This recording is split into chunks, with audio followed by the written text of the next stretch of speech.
पूर्व सांसद आनंद मोहन की रिहाई के आदेश के बाद अब देश की राजनीति गर्मा गई है। एक तरफ मायावती ने इसे दलित विरोधी कदम बताया है, वहीं बीजेपी के कुछ नेता भी इस रिहाई का विरोध कर रहे हैं। आनंद मोहन की रिहाई अब एक बड़ा राजनीतिक मुद्दा बन गया है। सबसे पहले मायावती ने ट्वीट करते हुए इसे दलित विरोधी कदम बताया। उसके बाद राष्ट्रीय अध्यक्ष ललन सिंह ने पलटवार करते हुए मायावती को बीजेपी का बी टीम तक कह डाला। आनंद मोहन ने मायावती को पहचानने तक से इनकार कर दिया। उन्होंने कहा कि मायावती कौन है, मैं उन्हें नहीं जानता। बीजेपी के कुछ नेता भी रिहाई का विरोध कर रहे हैं। सवाल अब बिहार सरकार पर उठने लगा है कि सरकार केवल एक खास समुदाय के वोट बैंक को अपनी तरफ खींचने के लिए कानून में संशोधन किया है। आजीवन कारावास काटने के बाद आनंद मोहन यूं तो कोई चुनाव नहीं लड़ सकते हैं, लेकिन उनकी उपस्थिति उनके समाज के लिए काफी मायने रखती है और यह भी तय है कि वो जिस पार्टी के साथ रहेंगे उनको चुनाव में फायदा जरूर मिलेगा। कैमरामैन ऋषि के साथ सौरभ कुमार, पटना, न्यूज़ 24। दक्षिण राज्य केरल के 2 दिवसीय दौरे के दूसरे दिन प्रधानमंत्री नरेंद्र मोदी ने केरल को वंदे भारत की पहली सौगात दी। तिरुवनंतपुरम रेलवे स्टेशन पर कांग्रेस सांसद शशि थरूर, राज्यपाल, केरल के मुख्यमंत्री की मौजूदगी में प्रधानमंत्री नरेंद्र मोदी ने हरी झंडी दिखाकर वंदे भारत को रवाना किया। यह वंदे भारत केरल के 11 जिलों से होकर गुजरेगी, जो केरल की राजधानी तिरुवनंतपुरम से उत्तर केरल के आखिरी छोर को जोड़ेगी। इसके साथ ही साथ तकरीबन 3200 करोड़ रुपए का केरल को सौगात मिला है। प्रधानमंत्री नरेंद्र मोदी ने कहा कि उनकी सरकार फेडरेशन पर बल देती है, केंद्र और राज्य को साथ जोड़कर विकास करना चाहती है। केरल के लोग शिक्षित हैं और उनके सहयोग से ही देश का विकास होगा। बीते 9 सालों में जिस तरीके से केंद्र की सरकार ने अलग अलग राज्यों को डेवलपमेंट पर बल दिया है, उससे आने वाले वक्त में देश को मजबूती मिलेगी। कैमरामैन मिंटू के साथ ऋषिकेश कुमार, न्यूज़ 24। प्रधानमंत्री का केरल दौरा राजनीति के हिसाब से बेहद खास माना जा रहा है। माना जा रहा है कि प्रधानमंत्री केरल में 2024 का एजेंडा सेट करने में जुटे हुए हैं। केरल ऐसी जगह है जहां भारतीय जनता पार्टी की बहुत कोई खास पहचान नहीं है। खासकर जिस रणनीति के तहत प्रधानमंत्री मोदी और भारतीय जनता पार्टी केरल में अपने पैर फैला रहे हैं, उससे जाहिर सी बात है कि विपक्ष को भी थोड़ी परेशानी ज़रूर हो रही है। क्षेत्रीय ईसाई पार्टी, केरल कांग्रेस से अलग हुए विभिन्न संगठनों के असंतुष्ट नेताओं द्वारा हाल ही में एक नई ईसाई पार्टी के गठन और कैथोलिक चर्च और संघ परिवार के बीच नई गर्मजोशी ने राज्य में भाजपा की चुनावी उम्मीदों को फिर से जगा दिया है। दिल्ली में ईस्टर के मौके पे चर्च में प्रधानमंत्री मोदी का जाना, केरल में ईसाई पादरियों और ईसाई समूह से मुलाकात करना, ये दिखाता है कि जो चीज़ केरल में अब तक बीजेपी के लिए नामुमकिन थी, प्रधानमंत्री उसे मुमकिन करने की हर संभव कोशिश कर रहे हैं, हर रणनीति पर काम कर रहे हैं। कैमरामैन अविनाश राणा के साथ प्रशांत देव, न्यूज़ 24। कर्नाटक विधानसभा चुनाव को लेकर बीजेपी ने आज से अपने चुनावी महाअभियान की शुरुआत की है। 224 विधानसभा सीटों पे 224 राष्ट्रीय और क्षेत्रीय नेताओं को आज बीजेपी ने मैदान में उतारा है। तमाम नेता चुनाव प्रचार में आज से जुट गए हैं, लेकिन जो आंकड़े हैं, जो स्थितियां हैं ज़मीन पे, वो बीजेपी के लिए मुसीबत लेकर सामने खड़ी हैं। लिहाजा अब प्रधानमंत्री नरेंद्र मोदी, जो कि बीजेपी के सबसे बड़े पोस्टर बॉय हैं, उनको लेकर चुनाव मैदान में उतरने का भी बीजेपी ने प्लान तैयार कर लिया है। 28 तारीख से प्रधानमंत्री कर्नाटक विधानसभा चुनाव के लिए प्रचार की शुरुआत करेंगे। 28 और 29 तारीख को प्रधानमंत्री कर्नाटक में चुनाव प्रचार करेंगे। इसके अलावा 3, 4, 6 और 7 यानी कुल 6 दिन प्रधानमंत्री कर्नाटक में रहेंगे और चुनाव प्रचार की कमान संभालेंगे। लेकिन सबसे खास बात, चूंकि कर्नाटक में चुनौतियां बड़ी हैं और बीजेपी को अपनी सत्ता बचाए रखनी है, इसलिए प्रधानमंत्री के करिश्मे पे ही अब बीजेपी को भरोसा है। कर्नाटक में कहा जा सकता है कि बीजेपी मोदी के करिश्मा के भरोसे ही चुनावी मैदान में है और चुनाव जीतने का दम भर रही है। कैमरामैन अमित राय के साथ कुमार गौरव, न्यूज़ 24 दिल्ली। कर्नाटक विधानसभा चुनाव में भारतीय जनता पार्टी की कॉर्पोरेट बॉम्बिंग का जवाब देने के लिए कांग्रेस की महासचिव प्रियंका गांधी आज से 2 दिन के कर्नाटक के दौरे पर है।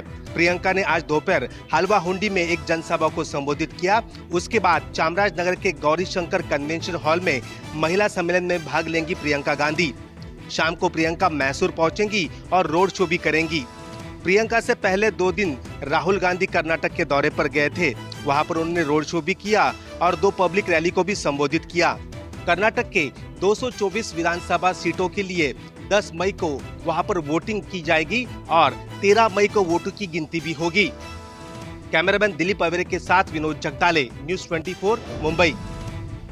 उत्तर प्रदेश निकाय चुनाव में आज समाजवादी पार्टी ने आम जनता के नाम अपील जारी करते हुए कहा कि लोग भारतीय जनता पार्टी की षड्यंत्रकारी राजनीति से सावधान रहें और उत्तर प्रदेश के हित में साफ सुथरी छवि वाले कर्मठ और समाज सेवा करने वाले लोगों को ही वोट करें। अखिलेश यादव ने आज एक प्रेस कॉन्फ्रेंस करते हुए निकाय चुनाव के लिए न केवल अपनी पार्टी का घोषणा पत्र जारी किया बल्कि आम मतदाताओं से अपील की कि वो बीजेपी सरकार के भ्रष्टाचार का जवाब समाजवादी पार्टी के उम्मीदवारों को जितवा कर दें।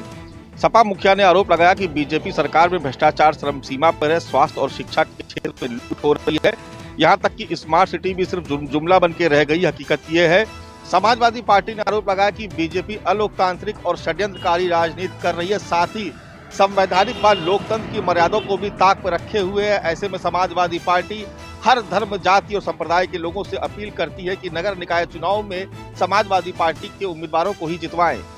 कैमरा पर्सन सचिन कुमार सैनी के साथ मानस श्रीवास्तव, लखनऊ, न्यूज़ 24। यूपी के मुख्यमंत्री योगी आदित्यनाथ यूपी में हो रहे निकाय चुनाव में सभी 75 जनपदों में अपनी चुनावी जनसभाएं करके बीजेपी उम्मीदवारों के पक्ष में माहौल बनाएंगे। उत्तर प्रदेश में निकाय चुनाव और 2 विधानसभा सीटों पर होने वाले उपचुनाव में बीजेपी उम्मीदवारों के समर्थन में ताबड़तोड़ दौरे और सभाएं करने जा रही है। मुख्यमंत्री योगी आदित्यनाथ प्रदेश के सभी 75 जनपदों में सभाएं करेंगे। मुख्यमंत्री आज सहारनपुर, शामली और अमरोहा में रहेंगे, जहां पर वो बीजेपी उम्मीदवारों के पक्ष में माहौल बनाएंगे। जानकारी के मुताबिक मुख्यमंत्री का हर जिले में एक कार्यक्रम होगा। सभी जिलों में सीएम और दोनों डिप्टी सीएम का कार्यक्रम मांगा जा रहा है। पार्टी के चुनावी प्रबंधन शाखा इसका प्रोग्राम तय कर रही है। यही नहीं, इस बार बीजेपी ने टिकट वितरण में भी उम्मीदवारों के चयन पर खास ख्याल रखा है, क्योंकि बीजेपी इस चुनाव को लोकसभा चुनाव का सेमीफाइनल मान के चल रही है। कैमरा पर्सन सचिन सैनी के साथ अशोक तिवारी, लखनऊ, न्यूज़ 24।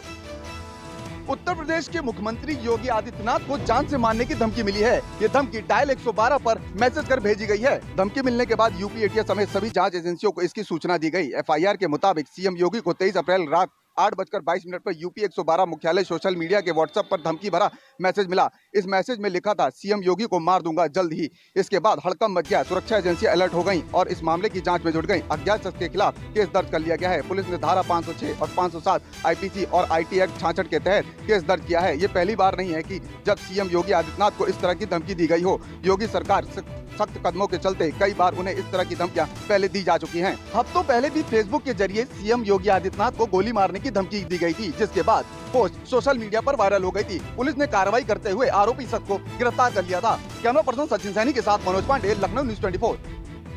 भारत में होने वाले शंघाई सहयोग संगठन की बैठक में रूस और चीन के रक्षा मंत्री भी शामिल होने जा रहे हैं। इस बैठक की अध्यक्षता रक्षा मंत्री राजनाथ सिंह करने वाले हैं। रक्षा मंत्री राजनाथ सिंह की अध्यक्षता में होने वाली शंघाई सहयोग संगठन की बैठक में आतंकवाद के मुद्दे पर महत्वपूर्ण चर्चा होने वाली है। भारत ने पाकिस्तान के रक्षा मंत्री ख्वाजा आसिफ को भी निमंत्रण भेजा है। हालांकि अभी इस बात की पुष्टि नहीं हुई है वो बैठक में भाग लेंगे या नहीं लेंगे। जम्मू कश्मीर के रजौरी के पुंछ में हाल ही में हुए आतंकी हमले से पाकिस्तानी मंत्रियों की संभावित यात्राओं पर असर पड़ने की संभावना है। भारत और चीन के बीच चल रहे सीमा तनाव, 2020 की गलवान घाटी हुई झड़प और 2022 में तमांग में हुई झड़प के बाद चीनी रक्षा मंत्री का यह दौरा विशेष मायने रख रहा है, क्योंकि एलएसी पर लगातार तनाव की स्थिति बनी हुई है और लगातार चीन की तरफ से अंतर्राष्ट्रीय सीमा पर पेट्रोलिंग भी किया जा रहा है। कैमरा पर्सन नितिन के साथ पवन मिश्रा, न्यूज़ 24, दिल्ली। कुश्ती महासंघ के अध्यक्ष बृजभूषण शरण के खिलाफ जंतर मंतर पर धरने पर बैठे कुश्ती खिलाड़ियों के लिए आज बड़ी राहत सुप्रीम कोर्ट से आई। जब सुप्रीम कोर्ट ने इनकी याचिका पर सुनवाई के लिए पूरी तरह से सुप्रीम कोर्ट तैयार है और सुप्रीम कोर्ट ने इसको लेकर बाकायदा दिल्ली पुलिस को नोटिस जारी किया है और साथ ही साथ ये भी कहा कि मामले में जो आरोप लगाए गए हैं वो बेहद गंभीर हैं, तो लिहाजा इस मामले को सुना जा सकता है। अब इस मामले की शुक्रवार को सुनवाई होगी। दरअसल लगातार जो है कुश्ती खिलाड़ी वो धरने पर बैठे हुए हैं। आज उनका तीसरा दिन है। उनका कहना है कि ऐसी 7 महिला खिलाड़ी हैं जिसमें से नाबालिग भी हैं जिनके साथ यौन उत्पीड़न, यौन शोषण उनका हो रहा है। इस तरह के गंभीर आरोप लगाकर उन्होंने दिल्ली पुलिस को शिकायत दी थी, लेकिन दिल्ली पुलिस ने इस मामले में कोई FIR नहीं दर्ज की, जिसके बाद उन्होंने सुप्रीम कोर्ट का रुख किया और आज एक बार फिर से खिलाड़ियों ने एक प्रेस कॉन्फ्रेंस करके सुप्रीम कोर्ट को शुक्रिया कहा और ये भी कहा कि उन्हें न्यायिक प्रक्रिया पर पूरा भरोसा है। प्रतिबंधित संगठन PFI से जुड़े आज एक बड़ी कार्रवाई को NIA ने अंजाम दिया है। NIA की टीम ने बिहार सहित 5 राज्यों के 17 ठिकानों पर छापेमारी की है। बिहार में ये छापेमारी मोतिहारी, सिवान, मुजफ्फरपुर, मधुबनी और दरभंगा में की गई है। ये वैसे लोग हैं जिनकी तलाश NIA को थी और हाल के दिनों में जो भी गिरफ्तारियां हुई थी उनसे मिले इनपुट के आधार पर ये छापेमारियां की गई हैं। मोतिहारी के चकिया में रियाजुद्दीन के यहाँ छापेमारी की गई है, जबकि दरभंगा में एक डेंटल डॉक्टर के घर छापेमारी की गई है। बताया जा रहा है कि ये सारे लोग PFI के टेरर फंडिंग की मुहिम से जुड़े हुए थे और प्रतिबंध लगने के बावजूद ये टेरर फंडिंग का काम कर रहे थे। हालांकि इस दौरान अभी तक किसी की गिरफ्तारी की बात सामने नहीं आई है, लेकिन कई डिजिटल डिवाइस से और दस्तावेज मिले हैं जिनकी अभी छानबीन चल रही है। कैमरामैन सनी के साथ अमिताभ ओझा, पटना न्यूज़ 24। उमेश पाल हत्याकांड मामले में उत्तर प्रदेश पुलिस लगातार अलग अलग देश के राज्यों में छापेमारी कर रही है, जिससे कि अतीक के शूटरों, उनके करीबियों को पकड़ा जा सके। उमेश पाल हत्याकांड में शूटर शाबिर की तलाश उत्तर प्रदेश STF ने तेज कर दी है, जहां महाराष्ट्र पुलिस और मुंबई पुलिस के संपर्क में है UP STF।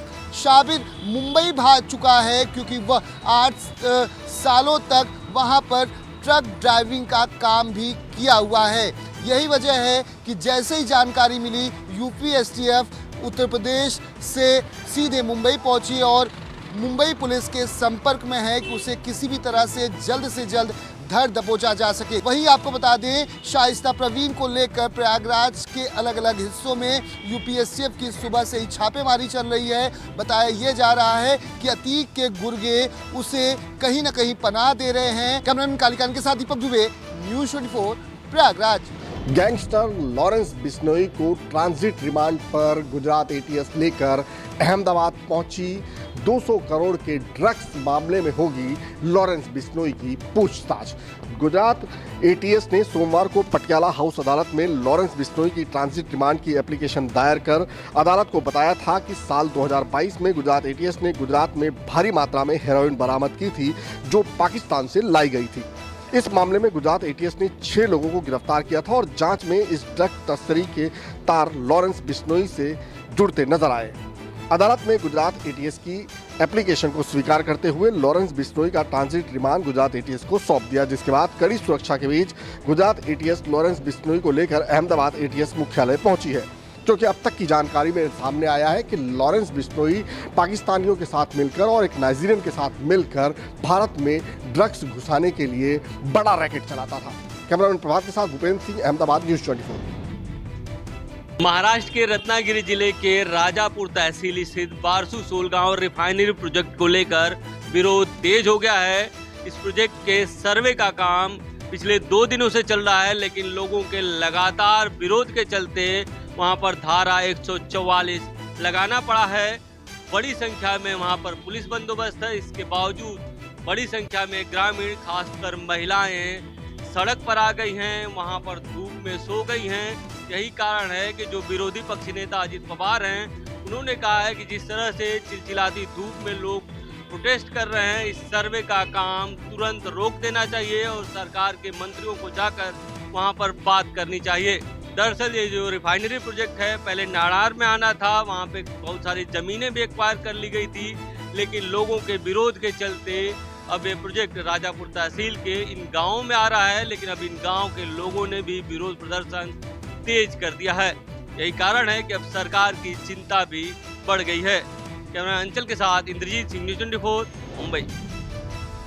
देश की सबसे बड़ी जांच एजेंसी नेशनल इन्वेस्टिगेशन एजेंसी द्वारा जम्मू कश्मीर में सक्रिय मिलिटेंटों, उनके मददगारों और मिलिटेंटों के आकाओं के खिलाफ कार्रवाइयां तेज हो रही है। उसी के चलते एनआईए द्वारा यहाँ कश्मीर घाटी में सईद सलाउद्दीन जो हिजबुल मुजाहिदीन का चीफ कमांडर है और साथ ही साथ यूनाइटेड जिहाद काउंसिल जो सभी मिलिटेंट संगठनों का एक गुट है, उसका चेयरमैन भी सलाउद्दीन है और उसी सलाउद्दीन के 2 बेटों की प्रॉपर्टी यहाँ श्रीनगर और बडगाम इलाके में सीज की गई है। और श्रीनगर के रामबाग इलाके में हम इस समय मौजूद है, जहाँ पर सईद सलाउद्दीन के एक बेटे सईद अहमद शकील का एक बड़ा घर यहाँ पर सीज किया गया है। इस घर की तस्वीरें हम आपको दिखाएंगे। काफ़ी बड़ा घर, कंक्रीट घर बनाया हुआ है यहाँ पर और इस घर के बाहर एनआईए द्वारा बाज़ाब्ता नोटिस लगाकर सभी लोगों को सूचित किया गया है। ये पूरा मामला जो है जिसके चलते इन मिलिटेंट कमांडरों के खिलाफ कार्रवाई की जा रही है, ये 2011 में दर्ज किया गया था एनआईए द्वारा और उसी के चलते ये सारी कार्रवाइयाँ जम्मू कश्मीर में मिलिटेंसी को ख़त्म करने के लिए की जा रही है। कैमरामैन मुज़फ़्फ़र रशीद के साथ आसिफ साहब, श्रीनगर, न्यूज़ 24। उत्तर प्रदेश के डॉन मुख्तार अंसारी के मामले को लेके पंजाब की जो सियासत है पूरी तरह गर्मा गई है। एक तरफ कैप्टन अमरिंदर सिंह है तो दूसरी ओर पंजाब के मुख्यमंत्री भगवंत मान है। जिस तरह से मुख्तार अंसारी को ट्रांजिट रिमांड पर पंजाब लाया गया और उसके बाद उत्तर प्रदेश सरकार द्वारा बार बार आग्रह किया गया और इसी मामले को लेकर जब सुप्रीम कोर्ट गई उत्तर प्रदेश सरकार तो पंजाब ने भी अपना वकील हायर कर लिया था और उसी वकील का खर्चा आया था 55 लाख और अब 55 लाख के मामले को लेके जो सियासत है पूरी तरह गर्मा गई है। और पंजाब के मुख्यमंत्री भगवंत मान ने भी साफ कर दिया है कि ये लोगों का पैसा है और लोगों का पैसा किसी भी तरह से व्यर्थ नहीं जाने दिया जाएगा और ना ही ये पैसे दिए जाएंगे। वहीं पर कैप्टन अमरिंदर सिंह ने भी कल पलटवार करते हुए कहा कि सरकार किस तरह से चलानी है ये भगवंत मान को समझना होगा। कैमरामैन इंद्रजीत के साथ विशाल अंग्रेज, न्यूज़ 24 चंडीगढ़। सूडान में फंसे 4000 भारतीयों को निकालने के लिए ऑपरेशन कावेरी शुरू किया जा चुका है। इस बात की जानकारी खुद विदेश मंत्री एस जयशंकर ने दी है। सूडान में सेना और para military rapid support force के बीच 15 अप्रैल को शुरू हुई लड़ाई आज 10वें दिन भी जारी है। WHO के मुताबिक इस गृह युद्ध में 413 लोगों की मौत हुई है जबकि 3551 लोग जख्मी हुए हैं। सूडान में चल रहे गृह युद्ध में करीब 4000 भारतीय फंसे हैं। इन्हें निकालने के लिए विदेश मंत्रालय ने ऑपरेशन कावेरी शुरू कर दिया है। फॉरेन मिनिस्टर एस जयशंकर ने ये जानकारी सोशल मीडिया पर दी। जयशंकर ने कहा, सूडान में फंसे भारतीयों को निकालने का काम शुरू हो चुका है। करीब 500 नागरिकों को पोर्ट सूडान लाया जा चुका है। इस बीच कई और देश भी सूडान में फंसे अपने नागरिकों को सुरक्षित निकालने के लिए रेस्क्यू ऑपरेशन चला रहे हैं। अब तक अमेरिका, ब्रिटेन समेत 9 देशों ने अपने डेलीगेट्स को रेस्क्यू किया है। मध्य प्रदेश में लंबे वक्त से नियमितीकरण की आस लगाए बैठे अतिथि शिक्षक जब सरकार ने नहीं सुनी उनकी मांग तो वो पहुंच गए बागेश्वर धाम में, जहां पर अर्जी लगाई। आपको बता दें कि मध्य प्रदेश के 5 अलग अलग जिले, निमाड़ी के आसपास के जिलों के करीब अतिथि शिक्षक वहां पर एक पैदल मार्च निकालते, पैदल यात्रा करते हुए बागेश्वर धाम पहुंचे थे, जहां पर उन्होंने बागेश्वर धाम में बाकायदा नारियल बांध के अर्जी लगाई। और इस दौरान बागेश्वर धाम के पीठाधीश्वर धीरेन्द्र कृष्ण शास्त्री से भी उनके दरबार में पहुंचे और उनसे कहा कि वो सरकार से बात करें। आपको बता दें कि मध्य प्रदेश में ऐसे करीब 70,000 अतिथि शिक्षक हैं। 2018 में विधानसभा चुनाव के दौरान भी जब कांग्रेस थी उसने कहा था कि सरकार में आने के बाद अतिथि शिक्षक हैं उनको नियमित किया जाएगा और यही जो वादा है बीजेपी की पार्टी की तरफ से किया गया था। लेकिन अब चूंकि जब दोनों ही सरकारों में उनकी मांग पूरी नहीं हो पाई तो उन्हें फिर याद आए बागेश्वर धाम सरकार और इसीलिए उन्होंने बागेश्वर धाम सरकार में अतिथि शिक्षकों ने अर्जी लगाई है। कैमरा पर्सन कमलेश व्यास के साथ विपिन श्रीवास्तव, न्यूज़ 24 मध्य प्रदेश। केदारनाथ धाम के कपाट श्रद्धालुओं के लिए खोल दिए गए हैं। सुबह 6:20 पर जैसे ही केदारनाथ धाम के कपाट खुले वहां पहुंचने वाले श्रद्धालुओं के बीच खासा उत्साह नजर आया। पूरे वैदिक मंत्रोच्चारण और बैंड की धुन के बीच जब कपाट खुले तो केदारनाथ घाटी भोलेनाथ के जय जयकारों से गूंज उठा। आपको बता दें कि मंदिर का मुख्य द्वार खोलते हुए केदारनाथ की रावल भीमाशंकर लिंग एवं मुख्य पुजारी शिवलिंग ने मंदिर के अंदर प्रवेश किया। इससे पहले केदारनाथ रावल ने मंदिर के द्वार से समस्त तीर्थयात्रियों यात्रियों और भक्तों को केदारनाथ धाम के महत्व, परंपरा और 6 महीने केदारनाथ धाम की पूजा अर्चना के महत्व की जानकारी संबोधन के माध्यम से की। पैदल मार्ग और धाम में चारों ओर बिछी 3 से 4 फीट बर्फ की परवाह किए बिना इस बार करीब 7,000 श्रद्धालु देर शाम तक केदारनाथ पहुंच गए। मुख्यमंत्री पुष्कर सिंह धामी भी कपाट खुलने के मौके पर केदारनाथ में ही मौजूद रहे। बाबा केदार की उत्सव डोली सोमवार शाम को हल्की बर्फबारी के बीच गौरीकुंड से केदारनाथ धाम पहुंची। डोली का केदारपुरी में पहुंचने पर भक्त और स्थानीय लोगों ने जोरदार स्वागत किया और इस मौके पर केदारनाथ मंदिर को करीब 23 क्विंटल फूलों से सजाया गया। कैमरामैन प्रहलाद सिंह के साथ पूजा राठौर, शर्मा, न्यूज़ 24। भारत पाकिस्तान अंतर्राष्ट्रीय सीमा के अरनिया सेक्टर में किसानों की गेहूं की फसल में आग लग चुकी है और आप देखिए कैसे धू कर किसानों की जो है गेहूं की फसल जलकर खाक हो रही है। किसानों की साल भर की मेहनत पर पानी फिरता हुआ साफ तौर पर दिखाई दे रहा है, क्योंकि किसानों ने बैंकों से कर्जा लिया हुआ था और उसके बाद जो है कड़ी मेहनत करने के बाद अपने खेतों में फसल उगाई थी। किसान खुद कोशिश कर रहे हैं कि जितनी जल्दी हो सके आग पर काबू पाया जा सके, लेकिन आग जो है वो भीषण रूप धारण कर रही है। आप देखिए कैसे जो, क्योंकि हवा तेज चल रही है, जैसे जैसे हवा तेज होती जा रही है आग जो है वो आगे बढ़ती जा रही है। ग्रामीणों का आरोप है कि दमकल कर्मी समय पर नहीं पहुंचे हैं। अगर समय पर पहुंच जाते तो उनकी काफ़ी एकड़ फसल जो है वो बच जाती है। आप देखिए कि हर कोई यहाँ पर जो ग्रामीण है वो कोशिश कर रहा है कि इस आग पर काबू पाया जा सके, लेकिन हवा तेज होने के चलते लगातार जो आग है वो बढ़ती जा रही है। किसानों का लाखों का नुकसान हो चुका है। बेहद ज्यादा किसान दुखी हैं, क्योंकि किसानों की साल भर की मेहनत पर पानी फिर चुका है। कैमरामैन दिनेश के साथ पंकज शर्मा, न्यूज़ 24, भारत पाकिस्तान अंतर्राष्ट्रीय सीमा, Arniya sector.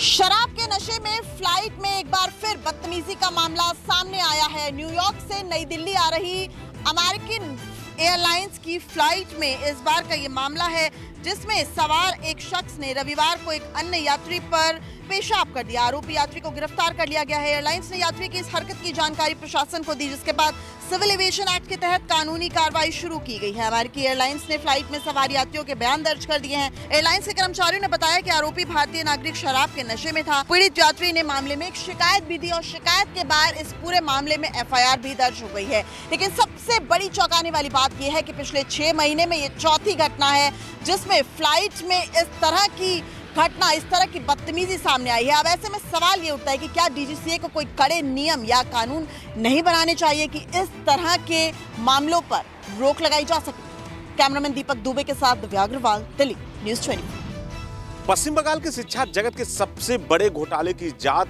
Kolkata high court के जज अभिजीत गंगोपाध्याय कर रहे हैं और लगातार पश्चिम बंगाल में जिस तरह से शिक्षा जगत के घोटाले हुए हैं, सारे घोटालों को तह पर दर उसकी परतें खोल रहे हैं और किस तरह से शिक्षा जगत में करोड़ों रुपए का लेन देन कर हुआ है, उसमें घोटाले को जांच कोलकाता हाई कोर्ट के जो जज है अभिजीत गंगोपाध्याय कर रहे हैं। लेकिन कोलकाता हाई कोर्ट के जज के एक इंटरव्यू के बयान को लेकर सुप्रीम कोर्ट ने संज्ञान लिया है। सुप्रीम कोर्ट ने साफ तौर पर कहा है कि जज किसी मामले का जांच कर रहा है तो किसी मीडिया को या किसी पेपर को साक्षरता नहीं दे सकता है। इसको लेकर सुप्रीम कोर्ट ने यहाँ पे कोलकाता के हाई कोर्ट के जो रजिस्ट्रार हैं उन्हें एक रिपोर्ट मांगा है कि रिपोर्ट वो जल्द से 28 तारीख तक जमा करें। तो इस पे सुप्रीम कोर्ट ने रिपोर्ट मांगा है, जिसकी सुनवाई 29 अप्रैल को होगी कि क्या अभिजीत गंगोपाध्याय ने किसी मीडिया को इंटरव्यू दिया है या नहीं। कैमरामैन विनोद के साथ मनोज पांडे, न्यूज़ 24, कोलकाता। हरियाणा के नूह में रहने वाला साहिल खेलते खेलते अपने चप्पल में लगे सीटी को निगल गया, जिसके बाद उसकी स्थिति जो है वो काफ़ी ख़राब हो गई और उसे आनन फानन में एम्स अस्पताल लाया गया, जहां पर उसका डॉक्टरों ने इलाज किया। आपको हम बता दें कि जो बच्चा था वो अपनी चप्पल में से सीटी निकाल कर निगल गया, जिसके बाद जो श्वास की नली है उसमें सीटी जाकर फंस गई। लेकिन गनीमत ये था कि जो सीटी थी उसमें किसी तरीके का ब्लॉकेज नहीं आया था, इसीलिए बच्चे की आवाज़ जो है वो सीटी में सुनाई पड़ रही थी। उसके बाद तकरीबन 40 मिनट ये सर्जरी चली। सर्जरी एंडोस्कोपी के ज़रिए हुई, लेकिन साफ तौर पर डॉक्टरों का कहना है कि औसतन ऐसे 100 मामले हर साल आते हैं, जिसमें ये कहा जा रहा है कि 10 में से जो एक ही होता है जिसको बचाया जा सकता है। कि बहुत सारी ऐसी चीज़ें हैं जैसे कि मूंगफली, बादाम, बटन, ऐसी छोटी छोटी चीज़ें हैं जो 5 साल से छोटे उम्र के बच्चों के आसपास नहीं रखनी चाहिए। खासकर कि उनके पेरेंट्स को इसके बारे में जानकारी होनी चाहिए, क्योंकि ये कहीं ना कहीं बच्चों के लिए घातक होता है। कैमरा पर्सन विजय कुमार के साथ Pallavi Jha, Delhi, news 24। ICC world test championship final मुकाबले के लिए भारतीय टीम का ऐलान हो गया है। मंगलवार के दिन बीसीसीआई ने टीम की घोषणा की। भारतीय टीम के अनुभवी बल्लेबाज अजिंक्य रहाणे को टीम में मौका दिया गया है। रहाणे के अलावा तेज गेंदबाज शार्दुल ठाकुर को भी टीम में जगह दी गई है। रोहित शर्मा टीम की कप्तानी जारी रखेंगे। रोहित शर्मा के साथ बतौर बल्लेबाज शुभमन गिल, चेतेश्वर पुजारा, विराट कोहली, रहाणे और केएल राहुल जो है वो टीम में शामिल हैं। इसके अलावा स्पेशलिस्ट विकेटकीपर के तौर पर केएस भरत का चयन हुआ है। तेज गेंदबाजों में शार्दुल ठाकुर, मोहम्मद सिराज, उमेश यादव, मोहम्मद शमी और जयदेव उनडकट हैं। वहीं स्पिन विभाग की जिम्मेदारी रविचंद्रन अश्विन और रविंद्र जडेजा के ऊपर होगी। आईसीसी वर्ल्ड टेस्ट चैंपियनशिप के फाइनल मुकाबले में भारत और ऑस्ट्रेलिया की टीम आमने सामने होगी। यह मैच 7 जून से 11 जून के बीच इंग्लैंड के ओवल में खेला जाएगा। कैमरामैन विनोद के साथ राहुल पांडे, न्यूज़ 24, मुंबई।